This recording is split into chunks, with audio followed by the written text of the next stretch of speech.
Welcome to Business Innovators Radio, featuring industry influencers and trendsetters sharing proven strategies to help you build a better life right now. Hi, everyone. This is Dr. Tami Patzer, and today we have the honor of speaking with Richard Villasana. He is the founder of Forever Homes for Foster Kids. Richard is a leading international authority on immigration issues and foster families with more than 3 decades of experience. He's a proud Navy veteran, and he has been featured on CNN International, Associated Press, ABC TV, Costco Connections, and in the Washington Post. He is a columnist for Foster Focus magazine, an international speaker, and the international award-winning author of the best-selling book, Do No Harm. Richard's nonprofit has tirelessly worked with government agencies across the country to find families for foster and immigrant children, creating permanent homes for them. Richard, welcome. Well, thank you for having me. As I was talking to you before we started, obviously foster children and then immigrant children. And I think I want to ask you about immigrant children since we only have a short time to focus, just because immigration has been such a hot topic. And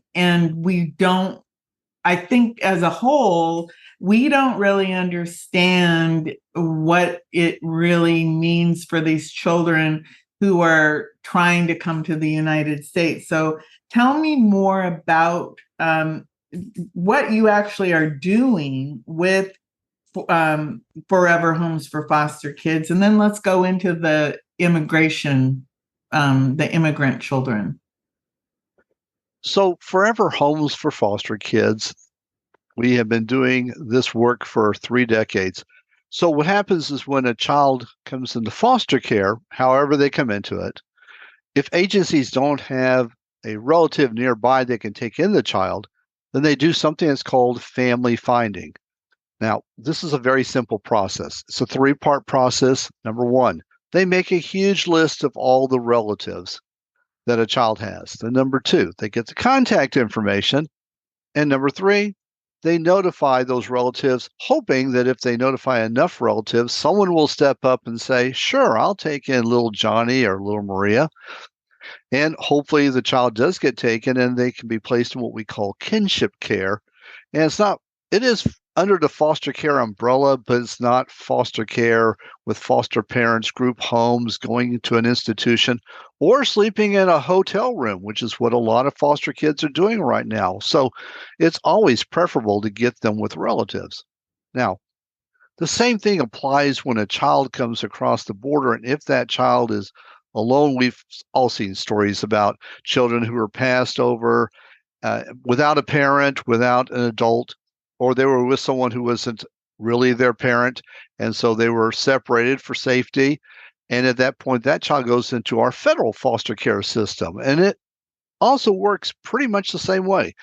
They're going to look to see if there's a mother or father that's already in the U.S. Is there another relative that the child is aware of? Some of these children come across with a phone number, sewn into their clothing, or they have a number that they can give, and that federal agency, just like with the counties, will make contact with that relative. And most times the relative, of course, will say yes and take in the child. Job done. If that doesn't happen, then we have to do the family finding again. And that's where my nonprofit really specializes in that work, because our specialty is Latin America, finding relatives all throughout Latin America. And can I tell you a quick story? Yes, I'm very interested in hearing everything you have to say. Well, thank you. So, for instance, I'll give you one that's about a foster child. This foster child was 15 years old, U.S. citizen, born here, but both her parents were originally from the Dominican Republic. And the father was never part of the picture. The mother, something happened and she disappeared. And that's why the girl went into foster care. She'd been in there for several months.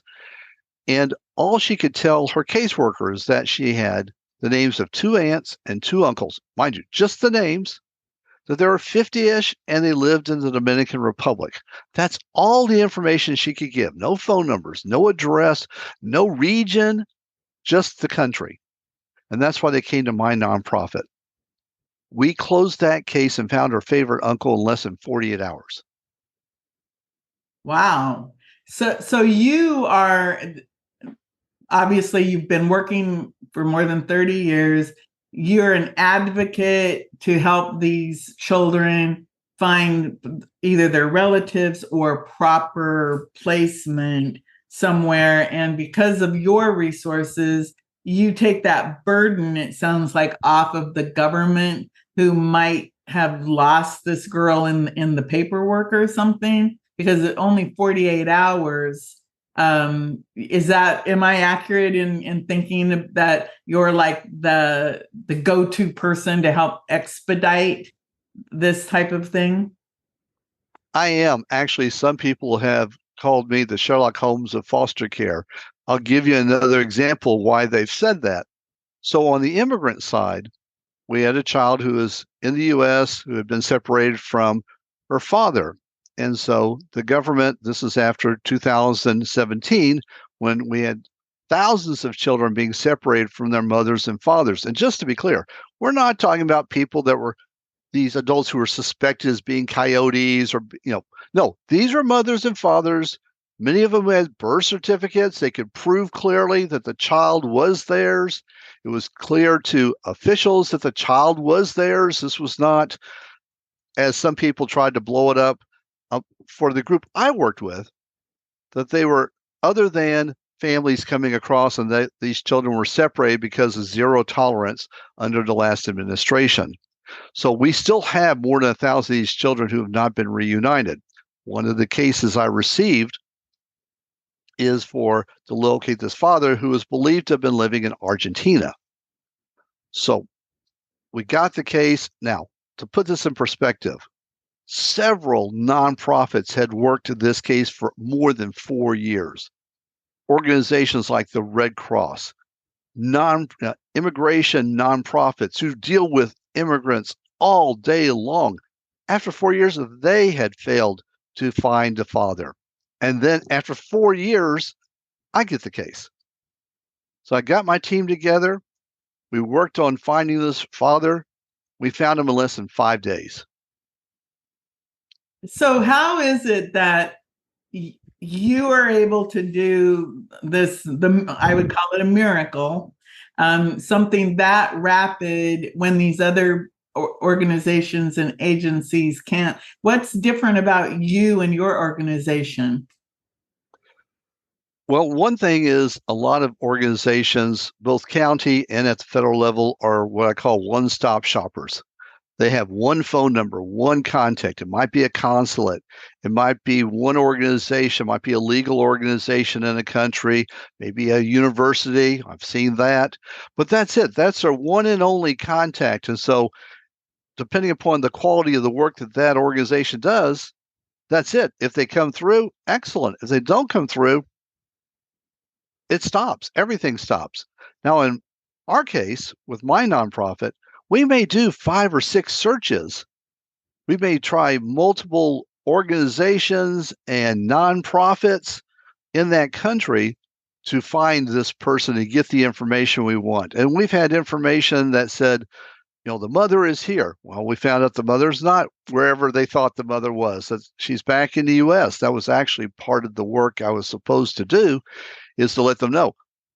Are they in Guatemala, for instance? If not, let us know that they're in the U.S. And there were a few cases where that was the case, that we said, no, the parents definitely are not here in their country of origin, Guatemala, El Salvador, but they are in the U.S.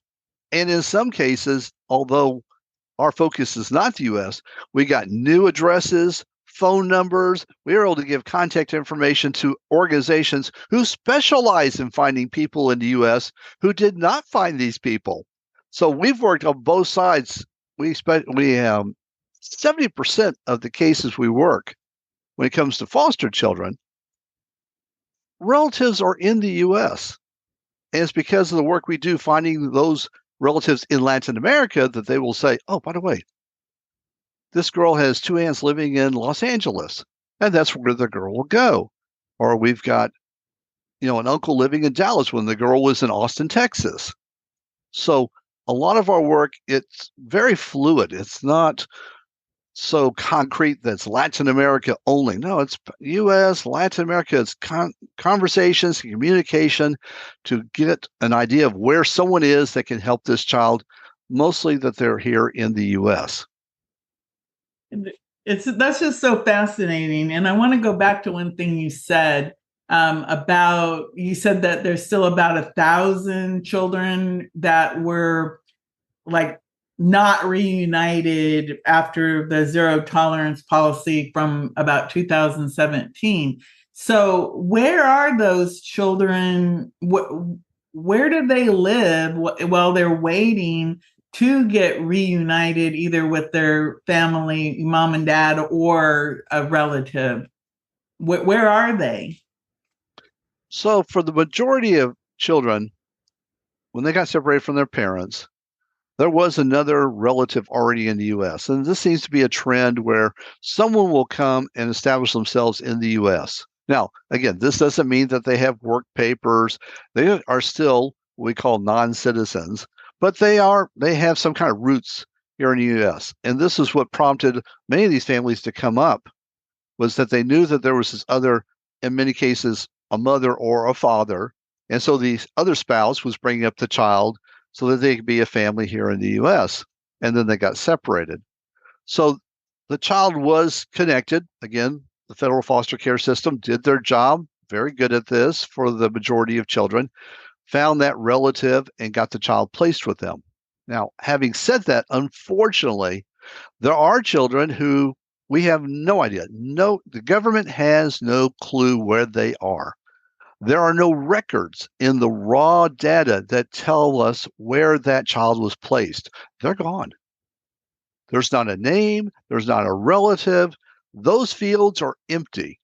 And so we've said, and I'm going a little far here, but people may have heard about accusations that the government has abated in sex trafficking. Well, if you look at that you had a child in custody and the child got placed with someone and you have no record of who you placed that child with, yes, on the face of it, yes, we could say that the government has aided in child trafficking because they can't keep records of a child. And that was actually one of the comments that I have in my book, Do No Harm, from now Chief District Judge Donna Sabra, who is here in San Diego, who said, it is shocking that the federal government can track a parent's backpack, watches, wallet, money, whatever else they came with, but you had no process to track their children. And it's terrible. That is, yeah, it's chilling to think about, obviously because children are children. They're like the most precious cargo, I guess, that you can think of. And you would think that of all those things, you'd want to know, where are they and how do you keep track of them? And how do you, if you're going to separate them, you better know how you're going to reunite them in the process. So tell me more about your book, Do No Harm. So I wrote the book because honestly, I got brought in 2020 to work on cold cases. What had happened, children's separations, 2017, 18, June 2018, there was an executive order signed by then President Trump saying we will reunite these children. That was in part because the court said the government had violated the one of our amendments of due process, and so they were ordered to make this happen. So it took about another 6 months for an interagency task force to be put together. So things really didn't get started until 2019. The government did a lot of things domestically. And remember, this is a rescue. This is not, trying to find just anything. These The government was told you need to get these children reunited. As a matter of fact, they were told to get children ages 5 and under reunited within 30 days. And on ABC, when I was interviewed, I told them that's not going to happen. The logistics, I don't care who was in charge, was not going to happen. But they found that they had this growing group of parents that were cold cases, and nobody could find these parents. And so I and my nonprofit got brought in 2020. We started working on these cases in 2021. It's been now 3 years, and that's how I got involved. But I saw that they weren't treating this like a rescue. You got a child missing in a town, you get the dogs out, you get the infrared, you get the helicopter, you get the police, you get the sheriff, you get everyone looking for his child. We did not do that as a country for these children. What we did is we had different groups and said, you know what, we're going to look for these parents domestically, but we're not going to do that internationally. We'll see how we can do this. Maybe we can do it on the cheap, and we won't have to pay so much money to do this. That took time. And then they said, well, okay, that's not working very well for all these parents. Let's look internationally.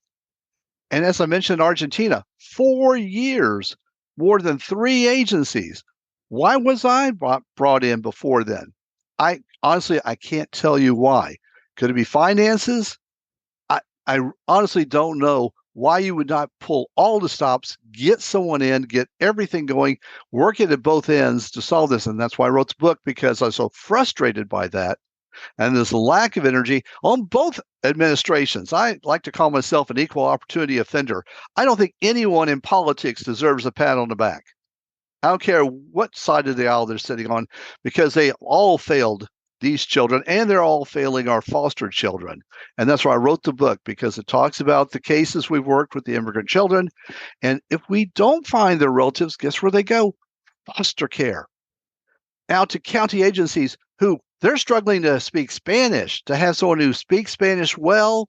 And now we've got children coming in from places where they're indigenous languages like Mam, Quiche, Acateco, words that no one has ever heard of. And now these county agencies, the people you see at the supermarket, that woman or man has to figure out, how am I going to find their relatives in Guatemala? It's a terrible, terrible situation. The book talks about that. So you mentioned both administrations, Trump administration, Biden administration, and I know that everybody's always talking about this immigration policies. Does the new, I think it was an executive order that President Biden signed related to immigration, how does that affect the children who are here or will be, coming? Because what do they do if a child shows up at the border without anyone or anything? I mean, what do they do? Do they just turn them away like they would an adult? So they don't. Children go into our federal foster care system. That's called the ORR, the Office of Refugee Resettlement. So even though we hear that word refugee, these children are in effect refugees as far as our system. And so they are processed and protected. There are international laws that the U.S. has signed on to in agreement that we are to protect children. And so there is that process that we have. We just don't do it very well. And that's a little unkind, because probably 70 to 80% of the time they get it right. It's the 10 to 20% that they struggle with, and that they need a lot of help, more funding to get this done right, to treat these children right, so they're not sex trafficked. They're not loose out there with no one knowing where they are. And unfortunately, whatever's happening on the federal side, it's happening with our foster children. Our U.S.-born children here, they are also being sex trafficked. They are being lost. So the whole system altogether, when it comes to children, it has lots of holes and needs help. And one of the things I wrote at the end of the book, griping about a problem doesn't help if you don't give solutions. And I gave 3 very practical, not popular solutions, but practical solutions that will solve this problem, and also highlighted our heroes, people like judges, foster parents that are helping thousands and thousands of these people who are helping both the immigrant and foster children. So can you share some of those solutions that you've offered? Absolutely. Number one's got to be budget.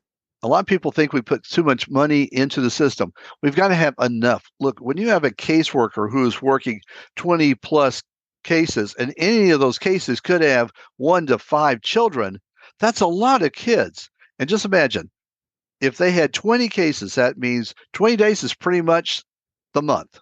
They have to go to court with the child. They have to do a home visit once a month. They're required to do this. That's not happening. They have to be in court. They can't get away from that because the judge will get after them. Then they have to do the paperwork. Then that's if everything goes perfectly. Then maybe they have siblings in other places that they are trying to connect and at least have the siblings see each other once in a while. So anything that goes off of just those 3 is extra work. So we have a great teachers union who says, we are only going to have 28, 30 children. That's it maximum. Don't ask us for more. But they don't when it comes to social workers. And there are, I quote in my book, there was one social worker had more than 100 cases. It is impossible to handle that many children and to do it effectively and to protect those children. That's not happening. So we need more bodies. That means more money. Now, here's the other part, though. We need more accountability because if we had accountability, they'd spend the money better. And we don't have any accountability when it comes to this. Nobody gets called on the carpet. Nobody gets in trouble. Was one case where the woman was so proud about the fact she never had to reprimand any of her people, even though they had a child disappear, and nobody thought to call the police. An adult did not think it was necessary to call the police when they had a missing child because as he put it, it wasn't in the manual to do that. We need accountability to get that kind of ignorance, omission, apathy out of the system, get those supervisors trained. And that's the third part is training. We need massive training because these people are seriously undertrained, understaffed. You don't do all those 3 together, nothing's going to happen. Accountability without more funds to have the right people doesn't matter. If you don't have the training, nothing's going to improve. And if you don't have the money to afford those 2, nothing's going to happen.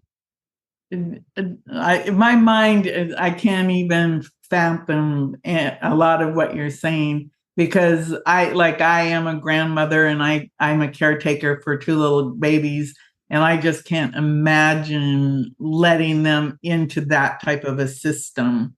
So for me, I would, put the call out. If you are a relative of someone who needs foster care, step up. So who is it that contacts you to help?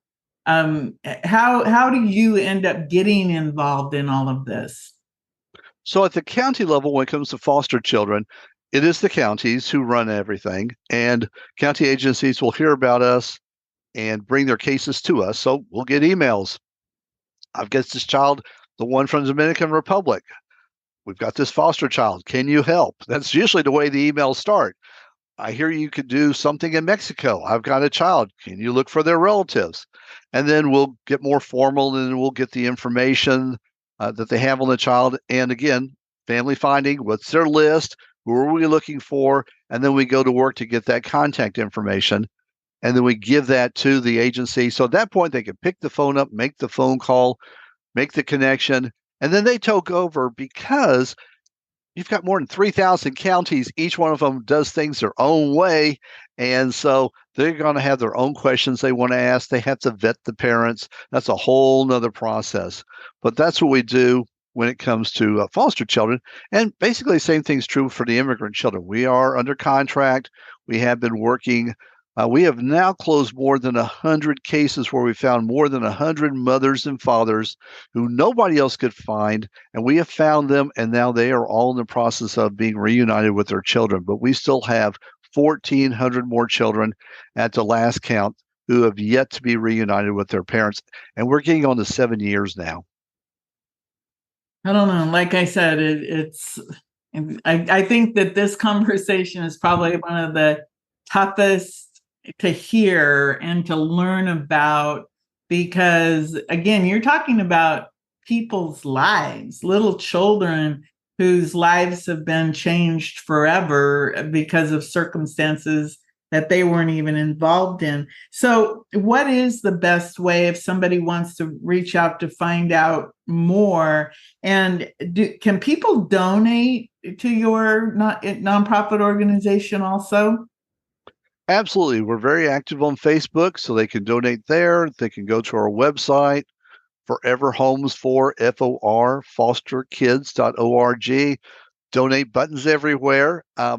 Because we're so specialized, that really is the best way for people to help, is to donate so we can use that money for the teams we have in these countries that can get results in 5 days, 48 hours. Now, usually it does take us about 3 months in general, but we do have many of those quick cases where we're able to get in, get the job done. That's one way. The book also, my writing of the book was as a way to bring attention to everything that's happening, what's happening to these children, get awareness, but also it's a vehicle for people to help donate to us, because proceeds from the book do go to the nonprofit to help reunite a child with their family. So if somebody wants to find the book, where can they find it? Oh, Amazon. They could definitely go to Amazon. And if they want to go to their favorite bookstore, they can ask for it. That would be wonderful if someone went into their local bookstore and said, I'd like you to have a copy of Do No Harm. And we need to get more out, because foster children are hidden. We only hear about them when a child dies, and that's not good enough. We need to hear about the children when they're alive, when we can do something for that child, get them better situations. And the same is true of these immigrant kids. Like you said, they're innocent. They did nothing except follow a parent, do what a parent told them to do, come with their mom, come with their dad.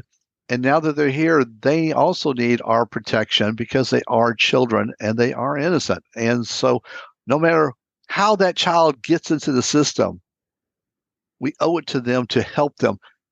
It's the only humane, caring thing that we can do. And we are a caring country, despite what we may read or think of, from the news articles. I really do believe that America has a heart and that we can do much better.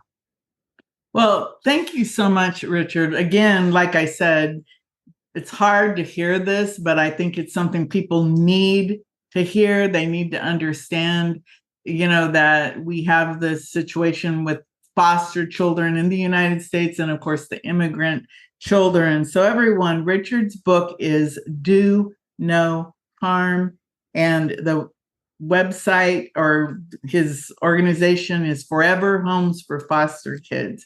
So with that, Richard, I really appreciate it, and I'll let you have the last words. Well, of course, thank you for having me here, and thank you for giving me a chance to talk about these children and hopefully move someone to want to help reunite a child with their parents and with their family. Well, thank you, everyone. This is Dr. Tami Patzer. Go make it a beautiful day.